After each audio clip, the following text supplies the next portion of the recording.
You've heard the word manifestation, right? And if you're like me, maybe you thought it sounded a little woo woo, like it's all about mystical energies or just wishing really, really hard. Well, today we're going to peel all that back. We're going to look at what manifestation really is, a powerful, predictable function of your own brain. Let's get into the actual science of how you can literally shape your own reality. And our guide for this whole deep dive is Dr. Jim Dotty, a world-class neurosurgeon from Stanford. And his core message? It's a total game changer. He's saying you don't have to wait for the universe to hand you something. The power to change your life, your circumstances, it's already wired right into your own head. You know, so many of us walk around feeling completely stuck. We get caught in this loop of negative self-talk, right? The little voice that says you're not smart enough, you're not worthy, that things are just never going to work out for you.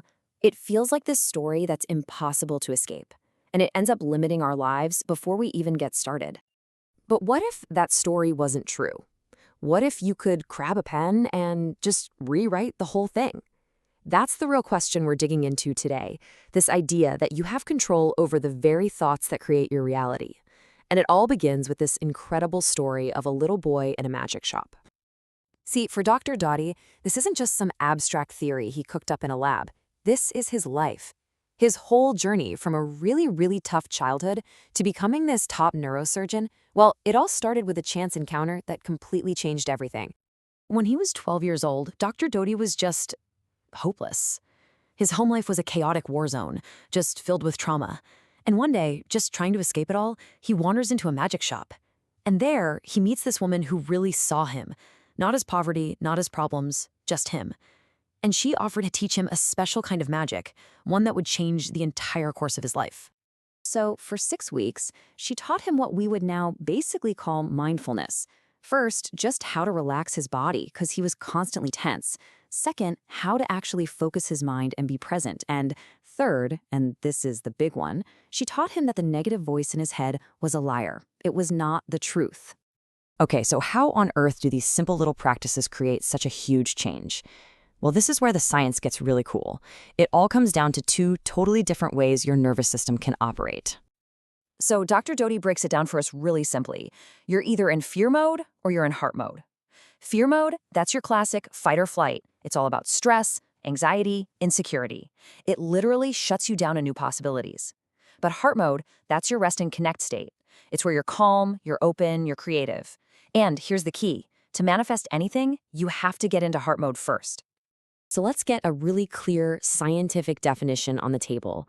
Manifestation is not just wishing. It's an active process. It's about taking a very clear intention and embedding it deep down into your subconscious mind. And why the subconscious?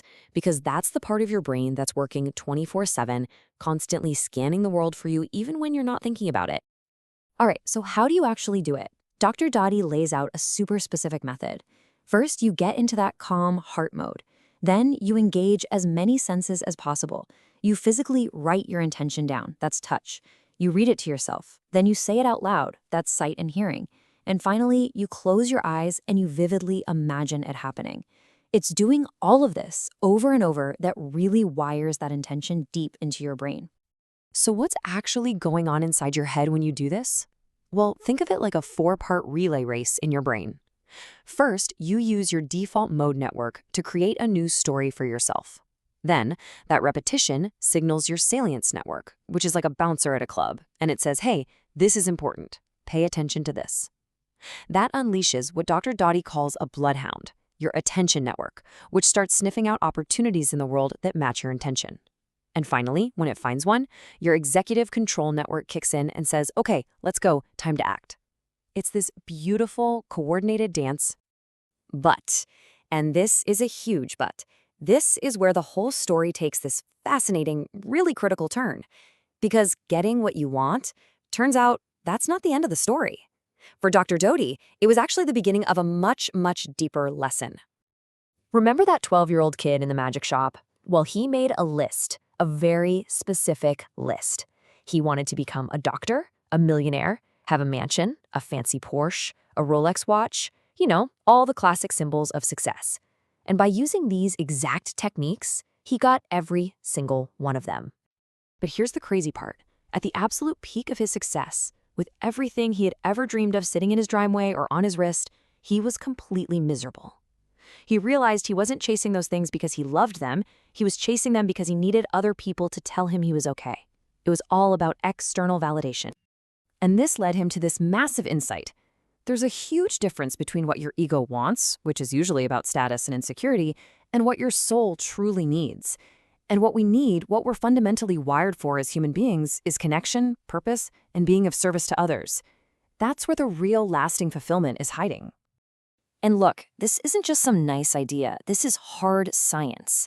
The famous Harvard study on happiness, which followed people for 85 years, came to one main conclusion.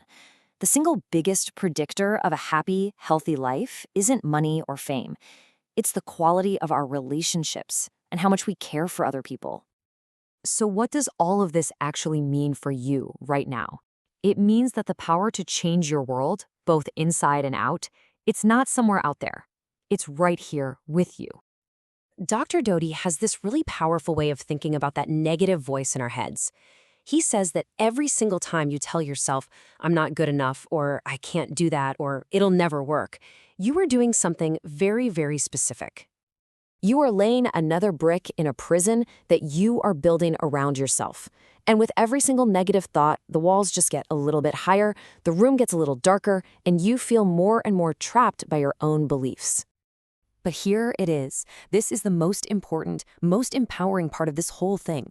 You're not just the prisoner in that cell. You are also the guard. And the key to unlock the door, it has been in your pocket this entire time.